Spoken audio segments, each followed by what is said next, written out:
Welcome to this chat today with Dima El Sharif. She's an account manager at AWS, and we have a really important topic today talking about social media and apps and all of its distractions. So thank you for joining me, Dima.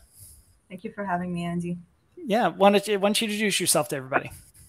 Awesome. Yeah, I'm Dima. Like Andy said, I'm an account manager at AWS currently. Before that, I used to work at Tableau, where I obviously heard of Andy and his amazing community and the data school. And I am very passionate about all things technology and people. And I really love topics like psychology and discussing and debating and philosophizing about life. So this is a great segue into this conversation. Yeah. So why don't you tell everybody, give them some background about how we ended up chatting today? Yeah, so I posted on LinkedIn my thoughts. I do a lot of stream of consciousness kind of outlet through LinkedIn right now because I don't have any other public medium. Yeah. And Andy saw the post, and then that's how we connected on Well, messaging. tell And them tell them what the post was about, though. it was all about the idea of enjoying the silent moments, the in between moments that we have in our day to day lives. So, like, I think traditionally, like, we started off, a lot of us, I'm not going to talk about on behalf of other people, but I'll talk about myself. Sure. I wake Yeah. up in the morning, right? I hear the sound of the alarm. I'm already annoyed with the day. And I open my phone and I scroll and I scroll and I consume and I like then begrudgingly get out of the bed and then, try to start my day, try to have some Right. coffee, try to like kick it off. And I found that this strife, like this resistance and clash that I have with myself every morning is just not very sustainable. So for me, the original reason why I wanted to delete the applications, and even I started putting my phone away after I posted that post on LinkedIn, a lot of people said that they put their phone and they charge it in a different room. And I took that advice seriously because I wanted to understand what it is that I'm trying to avoid by having this Mm. habit, or what it is that I'm subconsciously avoiding by having this habit. Is it that I'm avoiding the feelings, of like wrestling with the purpose that I have for that day? Is it that I am just not attuned to my needs and understanding that maybe I need like a little bit more sleep, or maybe I need to like meditate, or maybe I need water, or whatever it is? So it's like those questions of the what if you give up one part of what you're doing on a regular basis in order to figure out what it is that you're avoiding, really Mhm. is embedded into my thought process, because I think it's the foundation of us having agency and having freedom as individuals. Without those questions of why are we doing this, like I don't know many of us would recognize that we're actually trying to protect ourselves against a lot of needs that we actually have as humans that we're not meeting. Mhm. So when you got started kind of removing the social media or removing yourself from social media, did you do it all cold turkey, or what was your process? You do them one at a time to try to figure out, like you're saying, identifying what are the things that are causing me this anxiety or this kind of way that I'm feeling, whatever it might be. Yeah. Did you do it one at a time?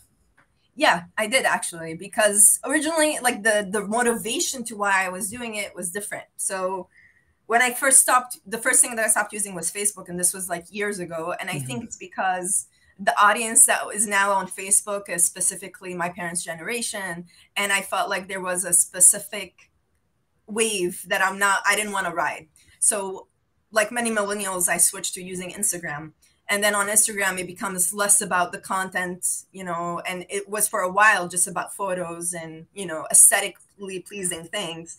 And Right. then even that starts switching to be sometimes political, sometimes, like about psychology. So it becomes more of another arena for people to express their Mhm. opinions about things. And then I switched to TikTok. I actually kept deleting one thing after the other.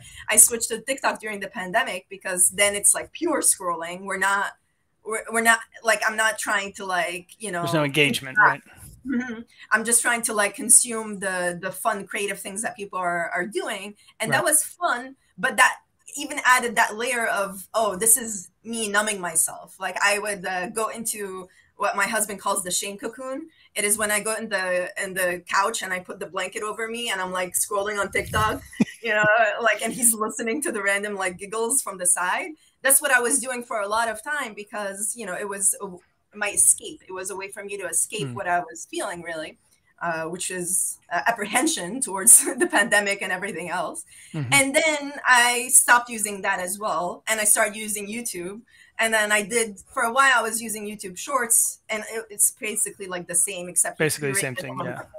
Yeah, and then you kind of delete that, or maybe not delete it, but like you stop looking at the shorts and you start focusing on what you actually want to take from YouTube, because I love YouTube. I think that there's so much learning to be done there, but I don't like the shorts, because I think shorts are like, you hover over one thing a little too long, and then all your content is going to be customized and personalized for that one thing, even though you might have done it by accident, even though it might have been something that disturbed you as opposed to intrigued you. And there's no distinction between the two, because your attention was like on it for a while.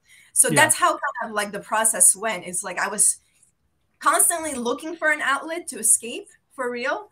And then at some point it kind of like hit in my head, it clicked that, oh, I'm escaping. So why am I escaping? What am I trying to do here? Right. And how have you been feeling since then? I've been feeling really great. I'm actually like at the happiest I've ever been in my life, frankly. And this is only a part of it. I don't think there is one answer to any human in this world. Like, I don't think one person can say, I'm done with YouTube, I'm done with, like LinkedIn, I'm done with social media, and your problems are like solved. Like, there's no panacea to anything. But for me personally, like, because I've been leaning in towards understanding my needs in those silent moments and really letting myself feel things, this is, I think, why I'm so happy, because suddenly I'm aware that, oh, I need to stretch right now. I need just a drink of water. I just need to go outside and take some fresh air. And those things that seem like so basic were lost in the numbing. They were lost in that moments where you're like on your phone. So it's an addiction. It's an addiction to the phone that was like taking away from the color of the world. And I feel like I'm seeing the colors again. Okay. And did you try, for example, I hear of people, and I've tried it myself, just, moving the app to a different page, or to, like on the new operating system on the iPhone, you can kind of delete the app from the screen, but it's still on your phone. Yeah, did you go through that as well? But then you find yourself still going back to it? Yeah, I did that with Instagram. It did help a lot from a weaning off perspective, but it's almost like the connection could never fully break. Right. And my husband himself, like, he deleted the Instagram app, but he's logging in through the browser and scrolling in. And so what's the difference then? Yeah. It doesn't make a difference over like the long term. It depends on your goal, I guess. Like, there are, like, I saw your comment from Eva, right, saying that she looks at specific content creators on Instagram that only show up on Instagram. I completely relate to that, because a lot of my Instagram used to be food, and I love food, and I'm like looking at all these recipes and stuff, and it was a good snapshot of that. And I miss that part of it, but also, like, I feel like the other parts of it, which is also includes like the subliminal messages that we're getting on a regular basis about how we're not good enough as people. I'm sick of that, frankly. Like, everybody's life is perfect, right, on Facebook and Instagram. Yeah. Or not even perfect. Like, everybody is either outraged or perfect or whatever. There's all these like feelings that are curated in order for us to, like, supposed to be like, the original intention is for us to connect to each other. But I don't think we're connecting that well. Like, I don't think this is medium is creating that much of a connection. There's some aspect of it that are still beneficial. There's some times, I remember I deleted Instagram the first time during COVID, and I logged in maybe like 8 months later for the first time. And I saw all the messages I missed from my friends, like 8 of them. And I felt bad because, all these people, some of them don't have my numbers. And that's kind of outrageous to think about too, on of itself. And then the other thing that happened is, oh, these are these opportunities to connect to acquaintances or people I have more of, a long distance relationship with, that would be good to do if Instagram was serving that purpose. But the truth is that the entanglement of all these other factors are making it that this is not worth it anymore for me. And I would rather give everybody my personal number and have these conversations than to go through Instagram. How do you compare that then to maybe using WhatsApp or Telegram or something, messaging apps? Well, I love WhatsApp because my parents are in Lebanon. And this is my way of communicating with them, and it's only been the way for It's free. years. So Yeah. yeah, and it's free. So Well, this not was really, like, but yeah.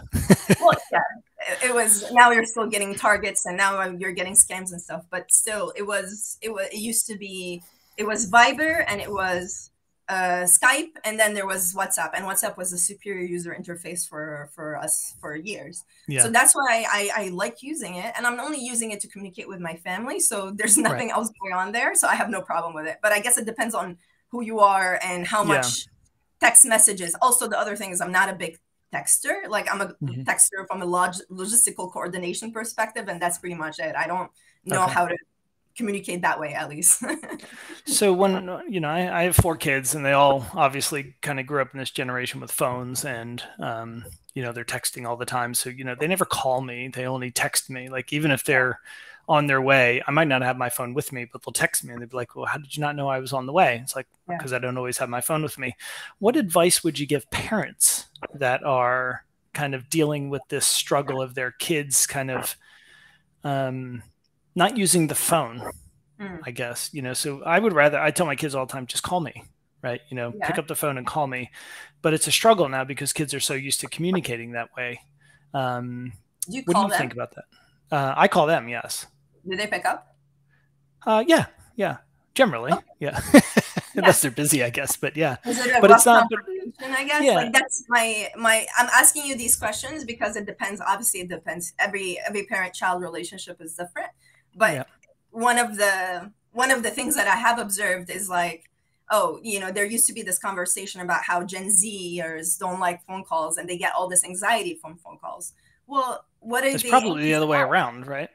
Yeah, I mean, what are they anxious about? And that's the question. Like, if they're detecting discomfort when their parents are calling them, you know, if their parents are calling and they themselves feel uncomfortable for whatever reason, then there's something to talk about there.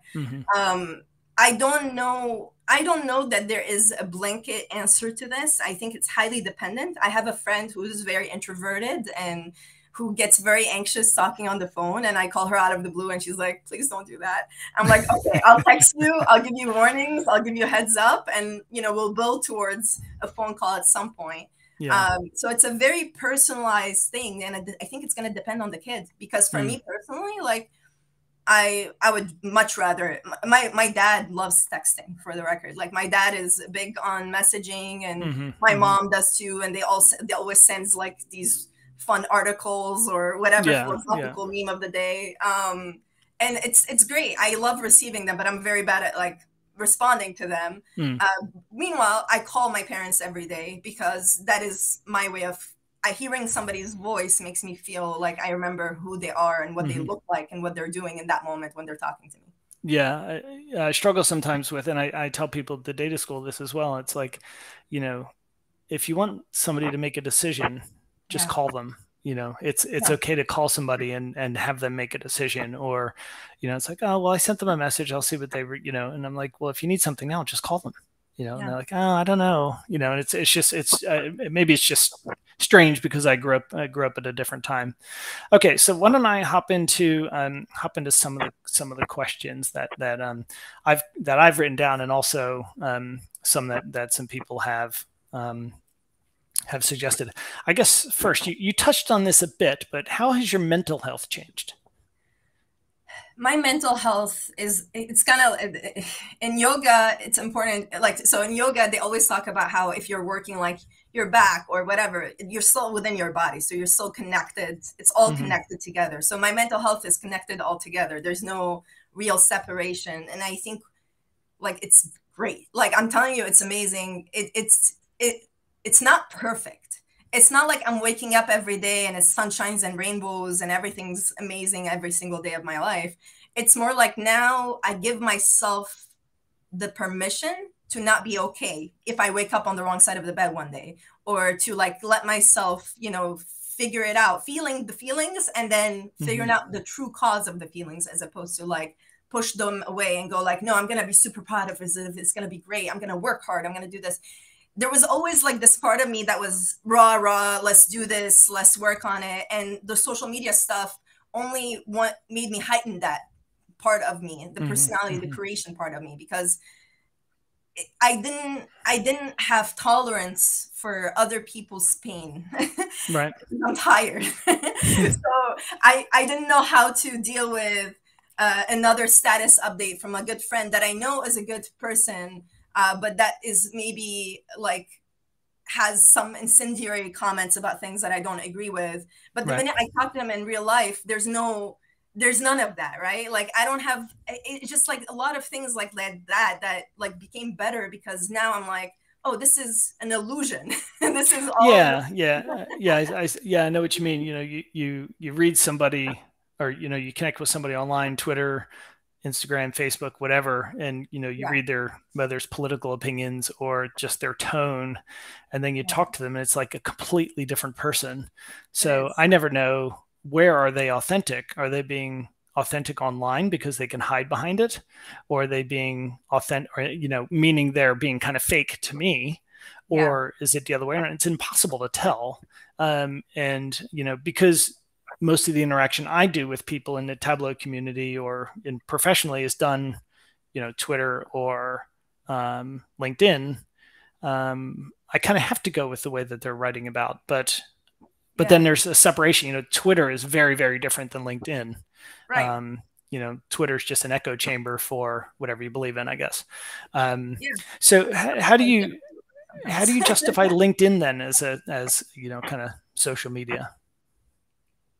So that's a good question. And I saw a question in the chat also asking if I leave social, which has been a huge benefit of my for my career. So there's like, how do I reconcile between building a community, which is what you did, right? Like Yeah. that's what you guys did as an organization. That's what I'm trying to do with people, every person, and my career growth and so on and so forth. It goes back to what I was saying earlier, which is it's not black and white. Let's start there. It's not black and white. There's no, Mm. just because it's right for me right now at this point in my history to like delete every single social media app with the exception of like LinkedIn on the website, that doesn't mean that's the right choice for everybody else.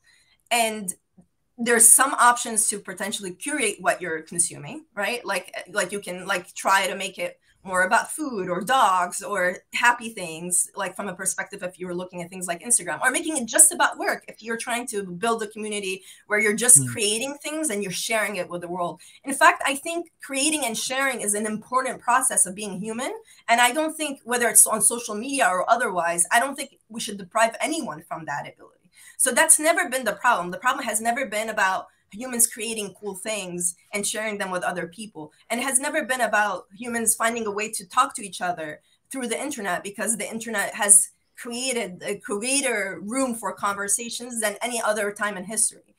Like this is literally why we're talking to each other right now. We don't know each Yeah. other. The Like this is irony. Yeah. so this is, it would be crazy for me to say like there's no benefit. There's, please delete all your social media apps. This is, no, it's not about that. It's about, once again, understanding what your needs are as a person and understanding Mm. whether you're doing things because you want to or you're doing things just because. And I think that Right. distinction is so important because like if you don't understand yourself and you don't understand what your needs are as a person, you will be lost. You'll feel lost. You will become someone, like you will become a teenage girl like looking through Instagram thinking that the only way for her to feel any sense of value is by having a big butt. You will become like the man who thinks that like, like there's another category of people that hates him and they have to all, like be hating him right now, so he has to Mm-hmm. be fighting and defending against his personal power and freedom. The way that this thing twists what we think about the worldview is important because it's like an escape. So if I look at someone who's like my friend that I was telling you about that posts like incendiary comments on Instagram, but in real life is a pleasant person, and we're talking about authenticity, right? The truth is, maybe the reason why he was posting that day is because he was having a shitty day. And Right. that's what it is. And instead of it being about him experiencing what he needs to feel in that moment, he decides to post something just because. Those things Mm. are important to like kind of like untangle. It's like, it's an echo chamber. Yes, all of it is an echo chamber to human experiences, but includes a lot of human pain. It's a lot of human pain. And I think we're seeing it from a lens of black and white in the sense where wrong and right, when in fact the question is, what do these people need? Like, what kind of love do they need to experience in order for us to feel connected again as humans? I don't know. And I'm getting too philosophical right now. No, that's great. I mean, like you're saying, it's a decision you have to make for yourself, but you have to. I really like the idea of recognizing why you want to use it. Don't you know, if you find yourself on Instagram just because there's nothing to do, then maybe you should be doing something else. Right. Go for a walk, right? Listen to a podcast, you know, whatever it might be, read a book, things like that. Yeah. So, you know, you mentioned you have a friend that kind of sometimes posts, you know, offensive or whatever, not offensive comment, incendiary comments on social media, but then you talk to them in, you know, on the phone or in real life or whatever. If you, that's forming some kind of opinion for you if you see those kinds of comments. But if you didn't see those comments, would your relationship with that person be different? Because you would only be talking to them, right? Are you asking about cause and effect? Are you asking, okay, I saw somebody posted something and I talked to them in real life about it, and then I realized that there's more depth to it? Well, no. If you just didn't see what they posted altogether at all, and you're just having conversations with them, like you don't see anything they do on social media, how do you think your relationship with that person would be different than somebody where you do see some of that stuff and then talk to them in person? Yeah, I mean, I think in real life, all of my relationships with people is more genuine. It doesn't matter to me. I'm going to try to be careful with what I'm saying. I'm saying that what I'm trying to say is that humans are humans as far as I'm concerned. Like, and if you need, as a friend or acquaintance or stranger or a family member, some form of support or validation or understanding, and I think that's what all of us need, then I'm going to aim to give it to you. I will fail at it, of course, as a person, but I will aim for that. That's my goal.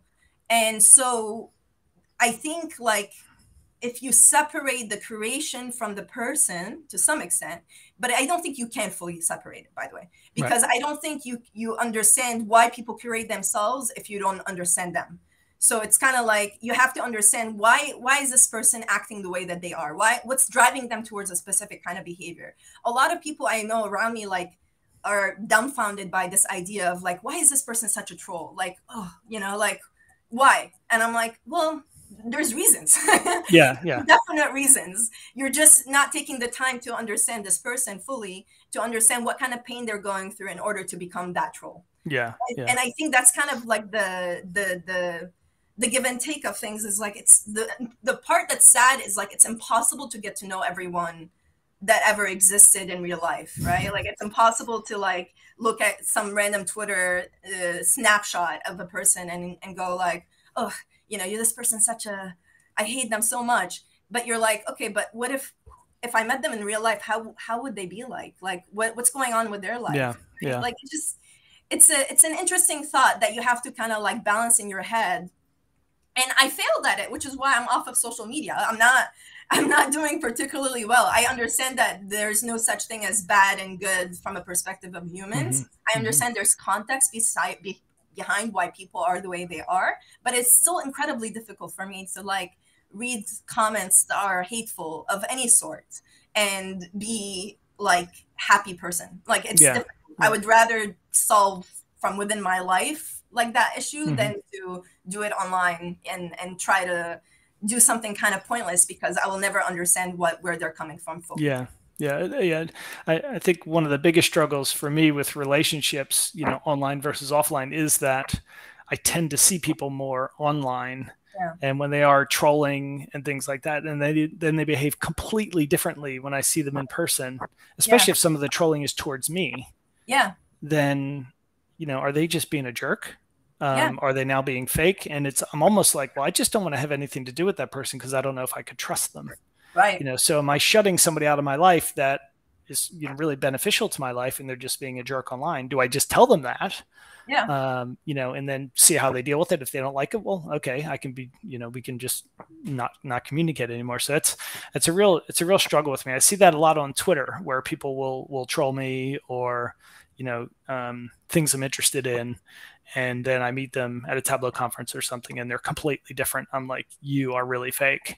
But maybe the authentic them is the one I'm meeting in person, and I struggle with that. So I tend to just shut those people off altogether, because it's almost like I don't want to spend any of my headspace trying to figure that out with that person.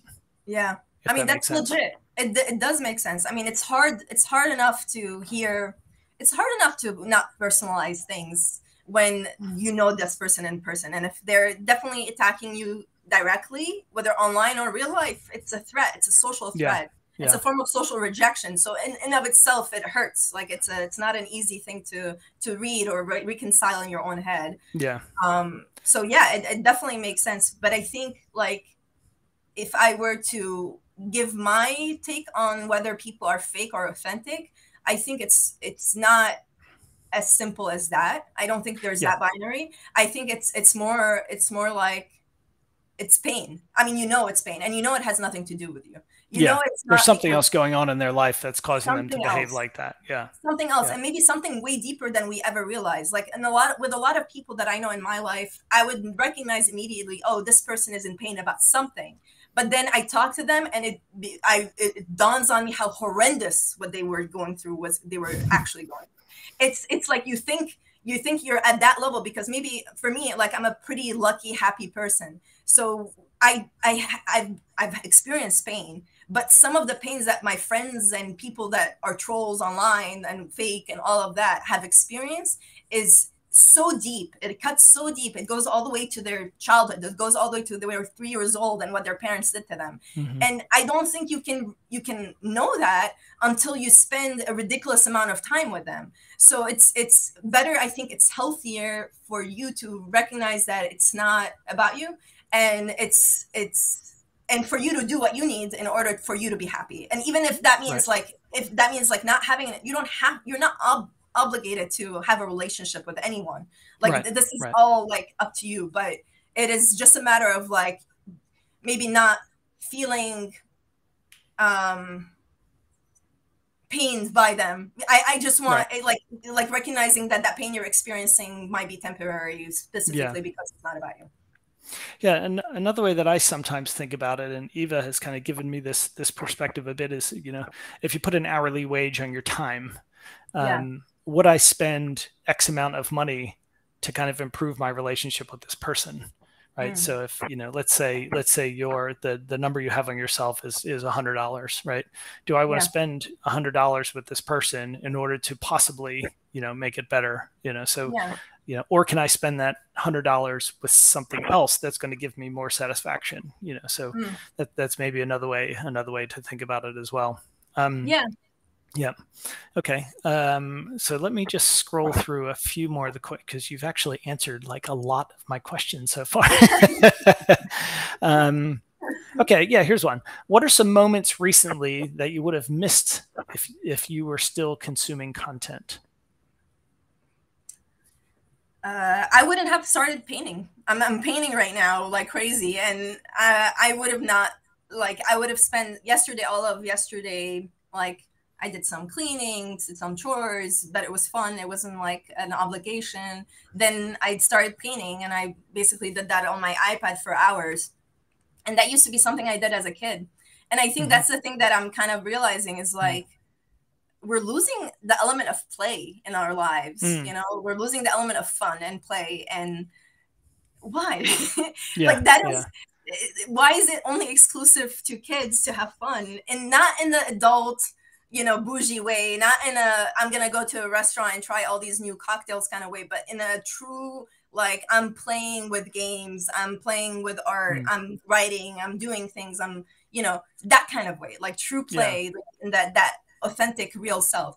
So I think that is what was added to my life in those silent moments, that, and just this basic understanding, once again, that I have needs are way more basic than I realized. Like, in the past, if I worked, even going back to work, right? Like, in the past, when I used to work at Tableau in the office, I would feel so guilty every time I had to step away from my desk, or every time I opened my phone, because I'm like, this is not professional. I would have all these, like, thoughts about what should or shouldn't and all of that. What I'm realizing is, like, okay, I kind of like during the pandemic, like started looking at my phone more to the point where it became like an addiction. Now I can't like seem to like sit still for longer than an hour without opening my phone.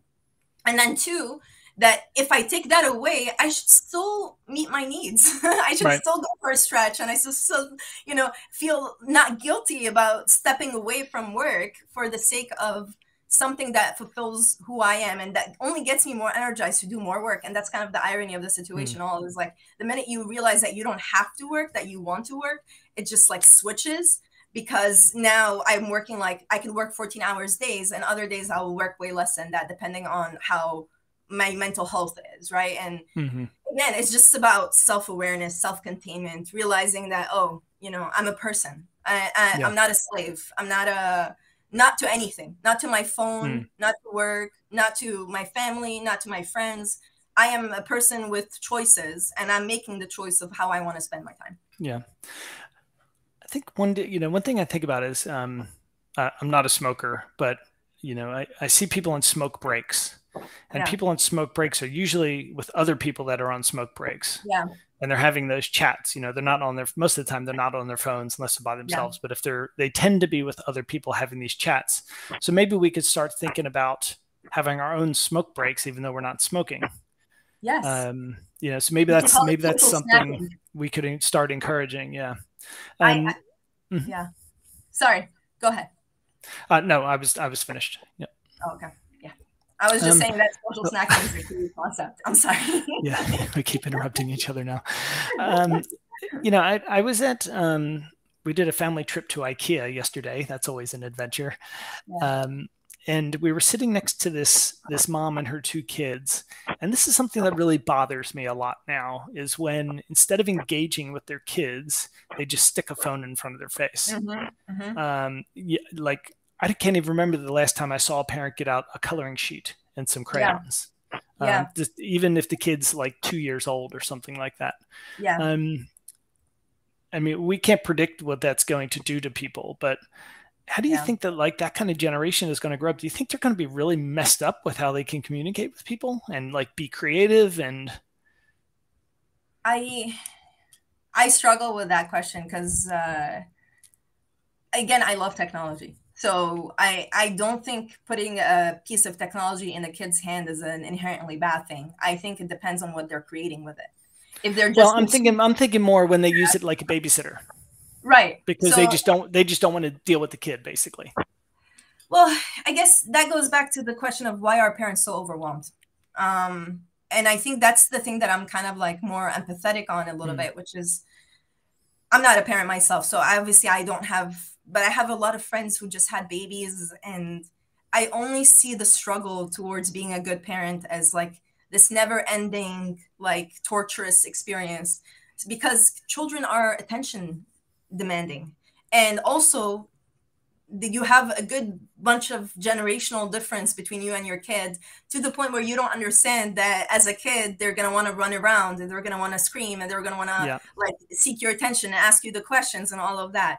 And if you are working like 45, 50 hours a weeks, and you're putting it your all in your work and your jobs, and then you're going to deal with a toddler, and then you're dealing with the fact that you don't have your basic needs met, and that you're opening your phone and going back to all of that, like that list of never ending to-dos that I see on my friends, like, and then add to that the layer of guilt that now they have to like go through in order to reconcile all of that. Mm-hmm. It makes sense to me that some parents choose to not want to deal with all of that. Is it the right choice? I think it depends. Like, I think how often is this happening? Like, I don't know. I don't know the answer to that. Even looking at someone in IKEA, looking at their phone, maybe it's like they had a very long week where they've done nothing but entertain their children and gave them all the coloring and all of that. But then they realize like they're tapped out for that week. And on top of it, they're going to IKEA, which is incredibly stressful in of itself. So maybe I'm being a bit too judgmental then. No, I'm not. No, I mean, I might be. Yeah. I'm making assumptions about people that maybe I shouldn't. Yeah. I don't want you to feel bad for having that thought, because it's an important thought, because it's I think the thought is correct. I think the thought of, hey, they're using iPads as a way to help their children escape now, and babysitting so that they can escape themselves, that's probably correct. But the question of the why, I think, matters, because not because I think anybody should constantly feel bad for thinking that there's right and wrong things in this world, but because I think, like, for me, like, I just see the exhaustion on people's faces these days. Like, I feel it, like everyone, and my mom included. Like, I talked to her on the phone and she's like, what is this world that we live in? And I'm like, oh yeah, you know, that sucks. Don't get us started. Yeah. I mean, it's true. It's true that everybody's getting that sense of pressure and tiredness and exhaustion. And I think, like, it's time for us. I do want to be empathetic with everyone, even though we can recognize very easily that the next generation needs as much love, and that in a way we are creating some form of trauma if we're not providing it. And the only way to provide it is by providing it to ourselves as parents, as like the older generation. Yeah, I'm going to post a link in the chat to a newsletter that I subscribe to. It's from, okay, yeah, so it's called The Daily Dad. So it's a daily email you get, and it's about basically how to be a better dad. But I think a lot of it's applicable to women as well. But it's really made me change the way that I think about how I spend my time with my kids. And that's where, you know, the phones and things like that, you know, we all say we're too busy, but would we be as busy if we weren't on our phone? Like, are our devices taking us away from that time we should be spending with our kids? So there was one thing they said in particular that's really stuck with me, and it's, you only get 18 summers with your kids. So what are you doing with those 18 summers, right? Are you spending them on your phone? You know, like, if we're on holiday and we're, you know, there's a pool there, you know, am I on my phone or am I in the pool playing with my kids? Yeah. You know, and those are the memories they're going to take away. But if I'm on my phone, then they're going to be like, well, I should be on my phone. Yeah. And then that whole relationship starts to kind of, not get broken, but, you know, it's not as good as it could be. So I would encourage anybody to sign up for that, daily dad, daily dose of, and they, you know, I don't relate to all of them, but a lot of them I'm like, wow, I never thought of it that way. And it's I find it super interesting. So I thought I'd share that with people. Okay. So this question came from Michael Jackson on LinkedIn. Not that Michael Jackson. That'd be really scary if he left a question. But how do you, this is a long question, so I'm just going to read the whole thing to you. How do you still find out about stuff that's of interest to you? Not so much news, but networking events, group social activities, or even upcoming talks like this one. So much of that only gets promoted online these days. So do you ask your friends and colleagues who you know to let you know if they spot something? Or, so how do you basically find things that are interesting to you that are only kind of posted online? I'm not off the grid, so that helps. I'm not at a stage where I'm going to like a random forest, and although I have thought about it at some point, you know, sustaining myself. I'm still on the internet. I'm still connected to people, and in fact, I'm more connected to people. I'm making it a point that the people that I am interacting with online, I'm interacting with as much as possible in real life, or making them know that I'm thinking about them on a regular basis in real life, which is sometimes it's very true. I mean, on my own LinkedIn, when I post my status updates or my stream of consciousness thoughts, I get people messaging me personally, privately, about how that's helping them. And I'm like genuinely happy about it. Why would I take that away from myself? Like, it's not harming me. It's helping me connect to and understand what people's needs are. So yes, no, I don't think you should.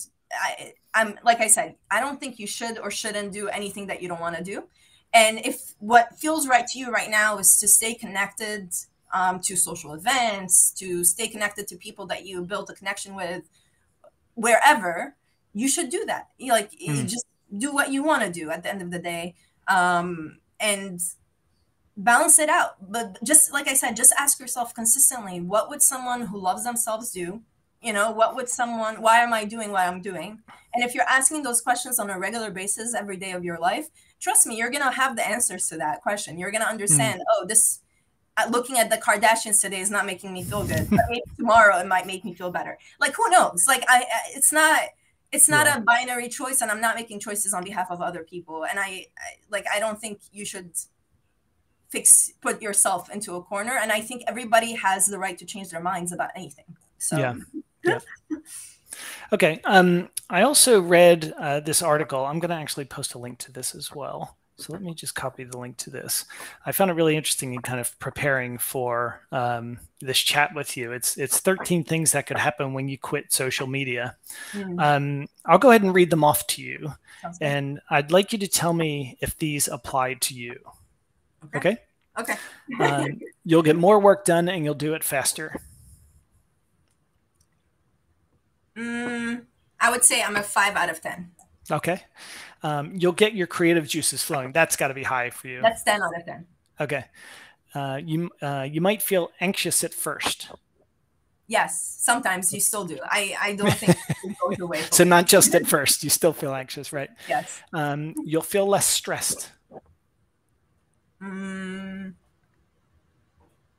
is it just where your stresses have changed? You're more self-aware, so you understand what is stressing you better. That's how I would respond to that. You'll feel more self-assured. Yes. I mean, I'm confident that I have more agency than I thought I did. You'll get more sleep. My sleep stayed the same. Thankfully. I'm a pretty good sleeper, to be frank. You'll strengthen your face-to-face relationships.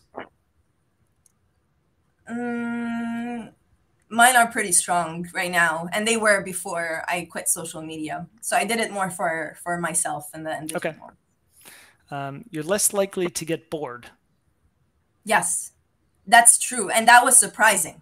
That was surprising because in the beginning, I was just like, what am I going to do with myself? And then I realized that the actual social media stuff was boring me to tears and that I am having way more fun without it. Yeah. Okay. You'll learn more about yourself. Yes. Okay. 100%. You'll sit less.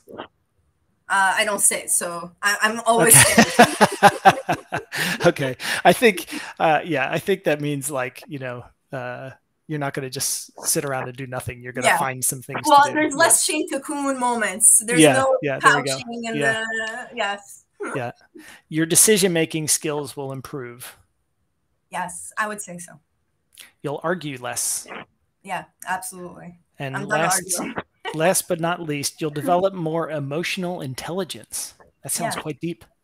Yes, because it goes back to what I'm saying, which is who are you dealing with and why, and understanding the outlets of people. Yeah.